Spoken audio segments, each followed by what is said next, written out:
Because there's a major demand for low-key material. Someone naturally that talented, that brilliant an MC, with music just flowing through his veins, I would be very surprised if he never ever comes back. Lowkey's one of them people, like his energy was right.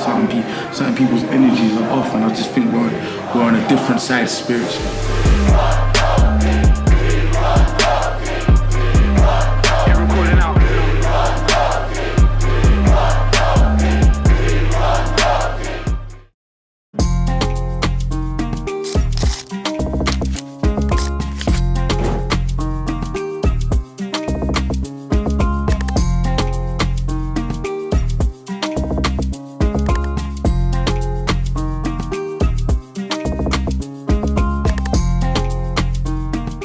Wow, welcome to another edition of Life Matters.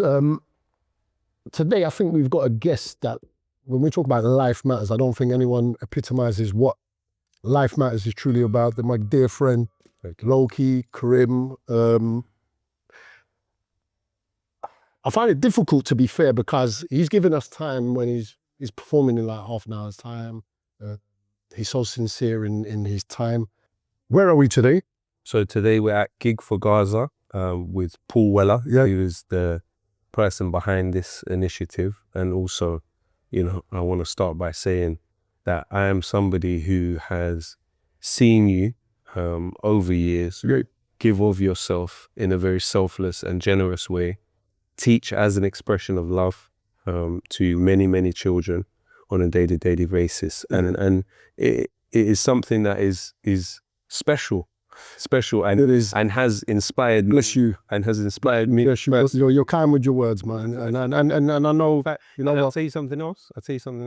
Hundreds, if not thousands, of people would testify to that. Bless your soul, bro. There are people that have passed through your care and that have worked with you. Bless you. That will say the same thing today, and it's important that viewers understand that.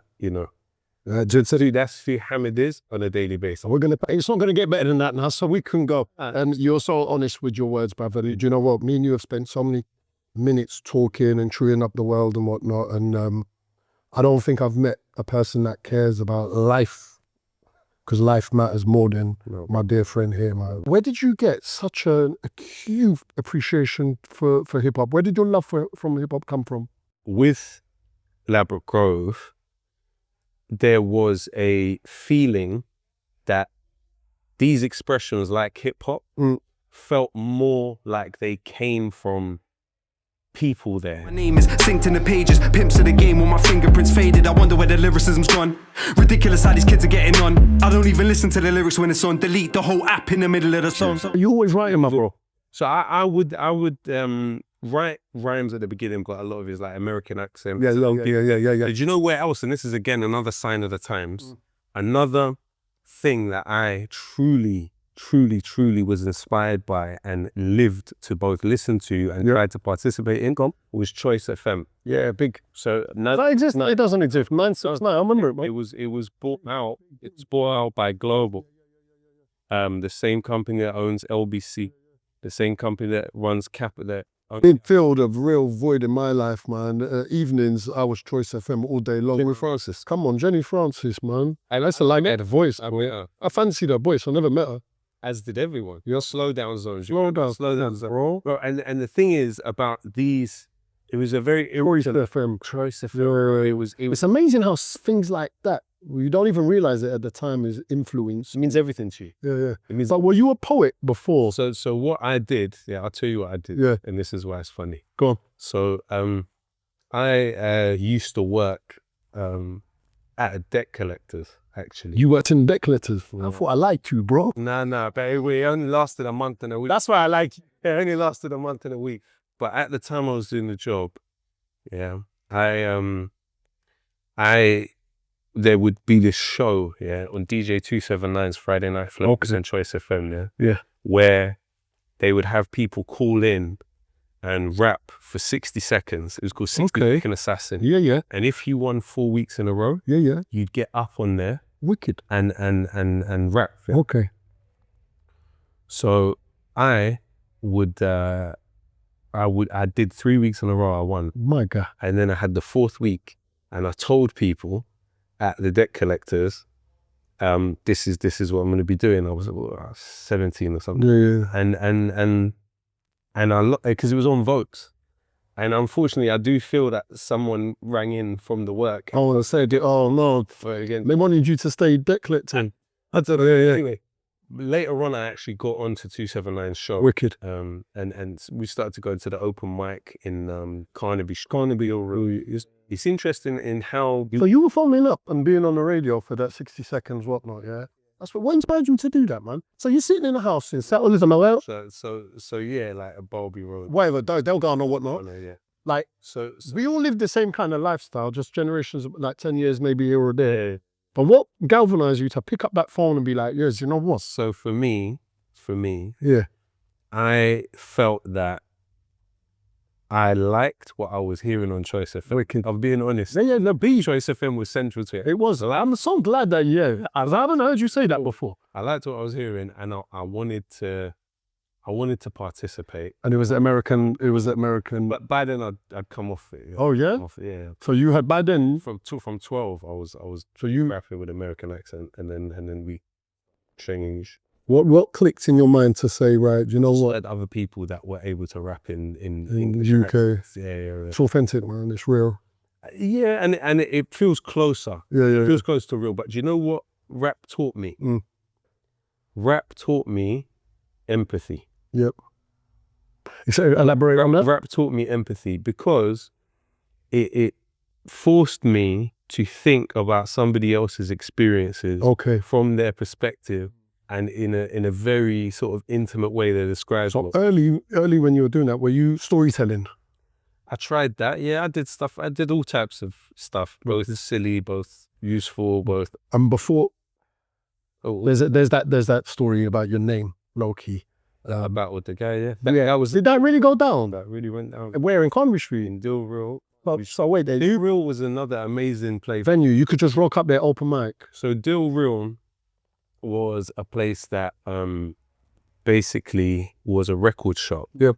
In Carnaby Street, and they had a license to do open mics there every Friday night, and it really taught you how to. And I don't know why I had this kind of mentality of going in there and just It sort was of a boxer's mentality. looking in people's eyes. Like I was that. That's the fight that LeBron gave you, man. It was in you. Tyrone was too pleased.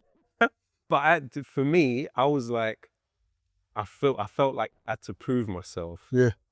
And it's interesting because I would go away and write, think, and then come back and then deliver it. Wicked. And so the first time I went there was a host who's called Doc Brown. So Doc Brown's like, oh, there's another guy called Lowkey. And so then I go up. Did you know that there was another Lowkey? Nah, he just told me on the spot. And so I was like, okay, I go up and I rapped. And then the other guy comes in and he's like, this is the real Lowkey. I was like, what do you mean the real Lowkey? Then we battle him. So I battled him for the name and I beat him. When you say battle, for me, like, I know what that means, but Yeah. for others that don't, brother, Yeah. you're spitting. You're spitting. You're each spitting trying to humiliate. But is it B-Rabbit time? Like, is it B-Rabbit time where you're actually insulting him? Yeah. Yeah. No, looking back, the reason why I'm spudding you, bro, is because in like what we try to do with this podcast is to show, do you know the bravery to go up there to verbally spar somebody? How old are you? 17. Yeah, bro, you like, my son needs reminding to brush his teeth at 17. 17. Yeah. And I had a black eye. From a fight. So you're there gunning a man with a black eye. The optics would have been great on that one. And who deems whether you win or lose? The crowd. Wicked. So this really is like, yeah, man, strength, resilience, and bravery, man. To be in front of the crowd where people are jeering, screaming, shouting. I wouldn't put myself in that position. I wouldn't. I said it, and it's not because it's cowardry, man, but It's just some people have yeah, man, yeah. But for whatever reason, I was inclined to kind of. So when did he, the other Lowkey, did he be like, cool, I've lost, you are Lowkey? Well, it was implied from the battle, but I'm sure he's a love. Did you ever stay in contact with him? So I would see him like in the crowd at different shows that were like. So I remember after that. Did he change his name? We didn't. I don't know. But then after that, we did Black Twang. Do you remember Black? Sorry. So Black Twang was massive at the fact. Yeah, massive. Like a couple banging tunes. Like excellent artist. Yeah. He was also a big part of like me developing love for like UK rap. Yeah. And so we had a support slot. So then I had a song with Doc Brown. So then the host then makes a song with me, and that song then gets played on Capital FM. Yeah, this is mainstream, like proper. Yeah, Capital. And you're still in your teens. Yeah. Wicked, man. And so when you cast your mind back, and I've taken you back there, I'm like, bro, I hope that I'm not saying anything out of turn. We lived. But you lived, man. I can see a smile on your face. Like you reminisce and be like, you know what? Carefree, warrior mentality, hungry warrior mentality, and I want that. I'm gonna get it, man. And fearless is fearless. But he so he made the tune with me, and then I became part of his existing crew, which is Poisonous Poets. So I'm Poisonous Poets, and then after that, I was in a group called Mongol, and so Mongol was a couple of members of the Arctic Monkeys, a member of Baby Shamble, a member of Reverend in the Mix. And so that also then opened up a whole new world. That was like 2008, 2007. At that time, I was listening to Immortal Technique hugely, like massively, and thinking it's so niche. I almost used to be a bit arrogant with it. Like, no one's listening to this. You lot are listening to your jump. That was part of the attraction was, man. Like, it was special. Yeah, it was personal. Dead Prez was another one. Probably through LimeWire or LimeWire, Lapster. What, downloading, waiting, and then it would fail right at the end. 100%, my bro. Me and my younger brother, would be downloading Immortal Technique and Dead Prez at the time. You got to work with Immortal, you toured with him, and so when I went to Gaza with M1 from Dead Prez. Are you serious? I didn't know that. Said Gaza. One of my favorite hip hop tunes of all time, bro. You know what, bro? Hell yeah. Oh yeah. Do you know why? Yeah. Because superficially you think, but you can see the message what they're saying, man. Like, it's deep. All that, just and all their tunes. Propaganda as well. Yeah. Which artists inspired you, man? So for me, I found Tupac cultivated a very widespread empathy, like because of the social commentary. Because the social commentary, because like Brenda's Got a Baby. Oh, what's it? But I remember memorizing Brenda's Got a Baby. And that's they resonate with you. Yeah, because he's saying, you know, this is somebody downtrodden in society. We should give that person more love. Some help, man. And that seemed like it made so much sense to me because, you know, even Dear Mama, like the special music, and to think that he passed like 25 years. That's crazy. That like to think that if he was in his 40s, 50s, 60s, the catalogue of work that he would have potentially brought out, to do that catalogue of work before you're 26, 25, and also even it's meant think that way. Yeah. Even to think that way, to be programmed that way. Vast majority, special human being, my bro. Yeah, of people under like at the age of 25, would not have the consciousness and the awareness to make the kind of. I said once time ago, like Tupac's music lyrically, in any genre would have. It didn't need to be hip hop because he was like a poet. He was a poet, weren't he? Like what he used to articulate and resonate. But he resonated with your human side. Not everybody has that, man. Not everybody has that. Him, Nas also. Nas in a kind of more storytelling, attention to detail kind of way. These were people that, and you know, funny story also. Beast. So I entered a competition to be on a remix of Nas's song. Okay. And Rising Sun also entered it. Okay. And Rising Sun won. And so I remember that time also was like a little extra rungs, like I got close. Yo, you're close, man. You're there. I think I was there. Either number 2 or number 3. So it's like I'm feeling like in some way. Yeah. But then obviously social media kind of. But the Mongol thing, before I get to the social media side, the Mongol thing was very beneficial in terms of experience because the infrastructure that the indie bands had access to was so much more solid that, you know, at that time, so the time when I was with them, the biggest artist in the country in terms of crap, but then actually in terms of sales in that year was Tinchy Strider, and Dizzy Rascal also was doing very well at that time. And we did some shows sort of on the same bill as him, kind of Bid Mongol. And so you're seeing the development of this stuff, but you're kind of finding a place where you may or may not fit into it. And but you embraced like the indie. Again, brave. people didn't pick up. People didn't. Yeah. They didn't take to it as a project. I think as a project, what it did is it gave me access to touring. So we did Glastonbury for that. So what year did you do Glastonbury? 2008. We did the John Peel stage. So that's just the same year that Jay-Z did it. And so I hadn't been in front of. I came to watch you at the Jazz Cafe, and I remember telling you there was a geezer and he wouldn't leave me alone. And you kind of like, do you know this artist? I was in Glastonbury. I never heard of him. Oh wow! Yeah. Wait, so it was from that gig. From the He came over to me when I was, and he was like, I love Lowkey. I never heard of him, but I was in Glastonbury and I walked in and he was in the tent and it was like, and I was like, bless you, man. It's all loving that. He was sweet until he spilled beer on my shoes, and then I was like, yo, please. Yeah. But that gave you, I suppose, it just a widened audience, a man. rich lesson, like of sort of partly understanding even simple things like actually controlling the volume of my voice on stage, how not to lose your voice, in terms of how to get a crowd moving. It's a great life experience, man. Good life experience. That's experience. And then things moved in the kind of solo direction, and was able first through Facebook, through MySpace to... You had an unbelievable amount of followers on Facebook at one stage. Yes. Yeah, and then you actually, I read that you deactivated and got rid of all of them. Well, so it got to 180,000, yeah. But that was at the time when it was still... Facebook as a platform was showing all 180,000 every one of your posts. Yeah. So it really was. You were putting a YouTube video, just the link on Facebook that day. It was, see, this is like 2010 times. And yeah, I mean, there were songs that did quite well considering the content.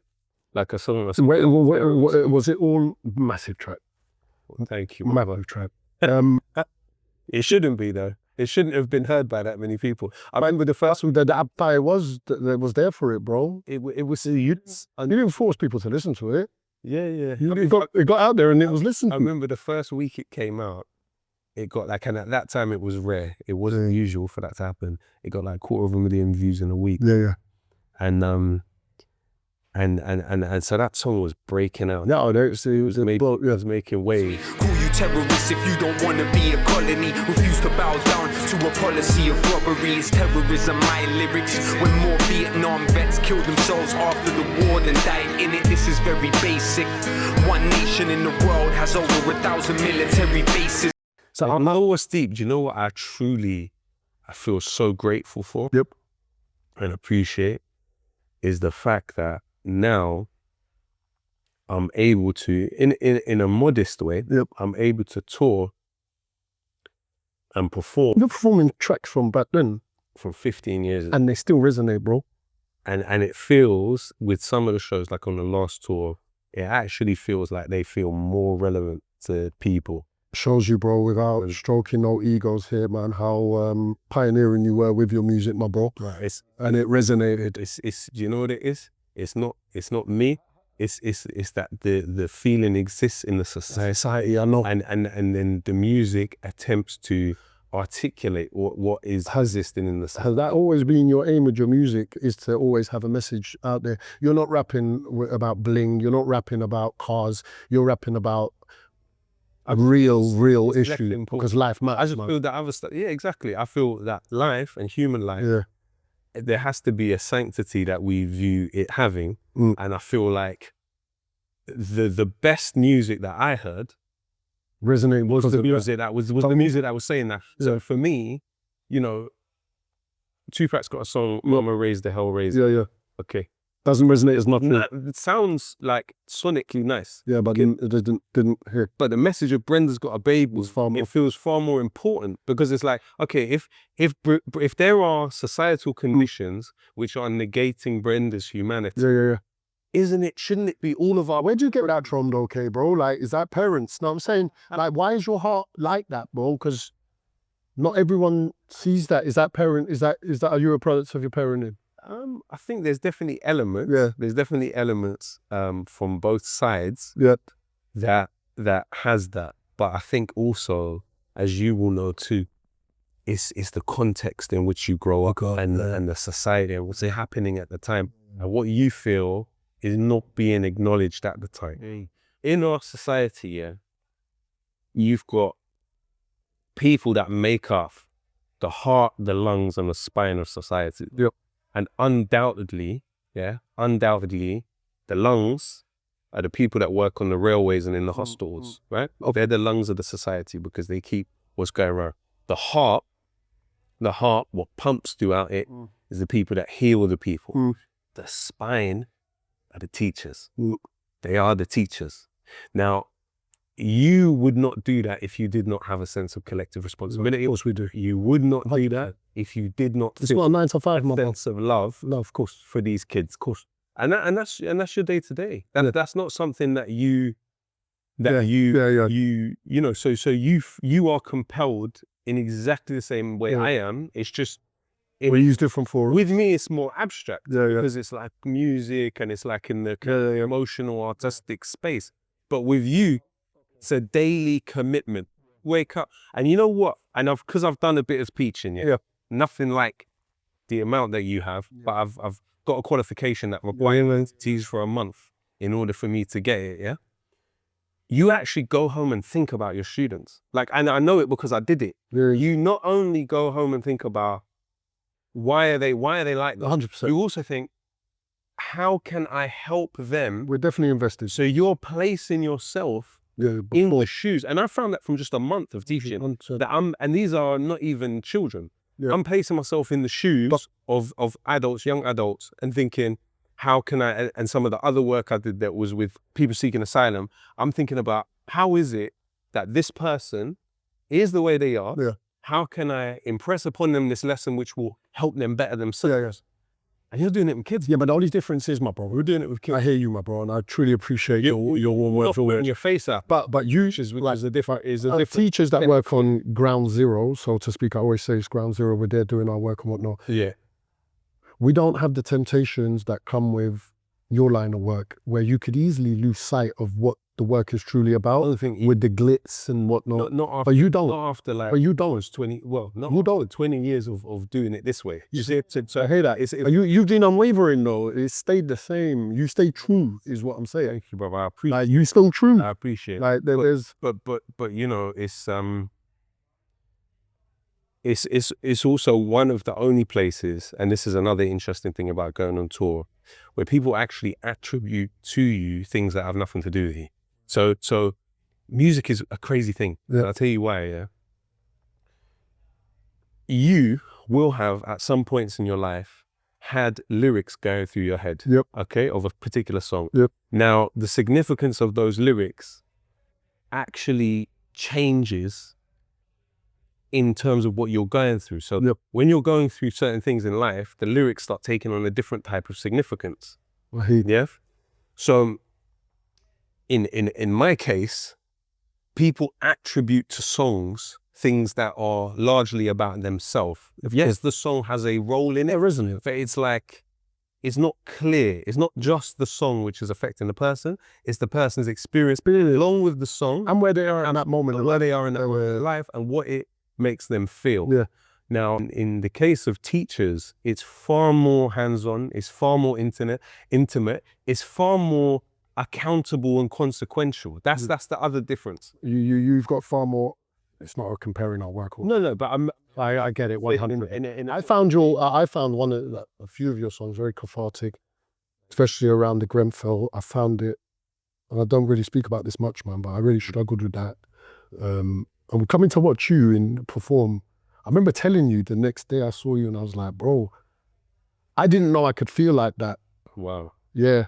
That's deep. Yeah, it's deep because you tapped into. And if that does it to me, I'm sure that thousands of people are feeling the same way, my bro. No, I'm not the only one that sees the dead in my dreams. Strive for the bravery of Yasin, artistic gift of Khadija. Every person a unique blessing to never be repeated. Strive for the loyalty of siblings that stay behind with their parents. Pray that every loved one lost can somehow make an appearance. We are like the last conversation with their dearest. Until we face what they face, we will never know what fear is. We are for survivors, rehoused in the best place, not to be left sleeping in the West Way for 10 days. But you know, the other thing I was saying as well to Bob Vylan is that for whatever else the music does or doesn't do in our lifetimes is part of the documentation of 100%. It's part of the documentation of history. Yeah. And people will read and learn about this time through these songs. One of my most, I made my son listen to one of your tracks, man. It was about celebrating Arab influence in the world. Was it Heroes of Human History? Oh, wow. And that's not one of your, like, I don't know, maybe I'm right. Well, it's not well known. When I stumbled across that, like, I'm getting goosebumps now, man. And I think I showed it to Moss, man. And I'm like, yo, this is no joke. The rest of the work, he speaks for itself. But that went into that. Yo, I can imagine. But the construction behind that work. Yeah. Yeah, man, that blew me away. Ask Roger Bacon, Galileo, and Adelard of Bath. They've been chartered before Copernicus, century and a half. House of wisdom, books waiting gold, answers to conundrums. Cheng Ho sailed the sea before Da Gama and Columbus. You are not who they say you are, you're blessed with a choice. Here since the 700s, look at King Offa's coins. You can do whatever it is that you want to do. And not even that, thank you for showcasing what a whole region has brought to the universe, man. You know what I mean? And you did it. Lyrically, wicked. Like, it was just amazing, man. I personally think that's the one track that, yeah. And then when I'm having a bit of a, your Daily Duppy was, yeah, you smashed that, man. That was like lyrically brilliant, man. So you know what? The respect for your work is there always, my bro. Seems like speaking now is getting harmful. Even DJs with dodgy is getting artful. They could write articles to get your heart full. They rather do is write a hit piece on Meghan Markle. I could tear up a cipher in sandals. Rappers are destroying the art. Think vandals. It's a shamble. Don't sweat it like Prince Andrew. Me and rap like Jada and August entangled. Right, just to wrap. Yeah, just a little. How does Lowkey switch off? How does Cream switch off, man? What do you do when you're not invested in the beautiful work that you do, both musically and your activism? But how do you switch off, man? So you don't. Not enough. So like, there's a period of my life where I did quite a lot of Shaolin. Yeah, I know your martial arts is big for you. So like, unfortunately, I should be, like, I'm a blue belt now, but I should be a black belt. But those spring so does that on and off do. Does that switch you off, my bro? It helps because the teacher is an amazing person. Man, at the heart of what we do, bro, and at the heart of everybody that I speak to, I always try and bring it back to the kids, my bro. They're calling you. Yeah. Right, we're gonna wrap this up. All I want to say, listen, life matters. This guy, look, they're calling him to go. You go, run, bro. I'm gonna finish it off. Footage of it. Yeah, go, run. I'm going to finish talking to the camera, man. Wait, we're going to come now to watch it. But this is what I'm saying, man. The guy's run out there is like, really, I don't even say no more, man. Yeah, selfless, man. He's breaking the door down to get back in. So yeah, we're leaving now. No, we want to part. Ciao for now. Tune in for the next episode that we have somebody, just a specialist who we had today. Love, could be him next. Could be me next. It should be him. Should be him next. We might know him as an activist, but first and foremost, he is a musician and an artist. And we are going to get to experience some of that right now. So please, can you give it up for Lowkey?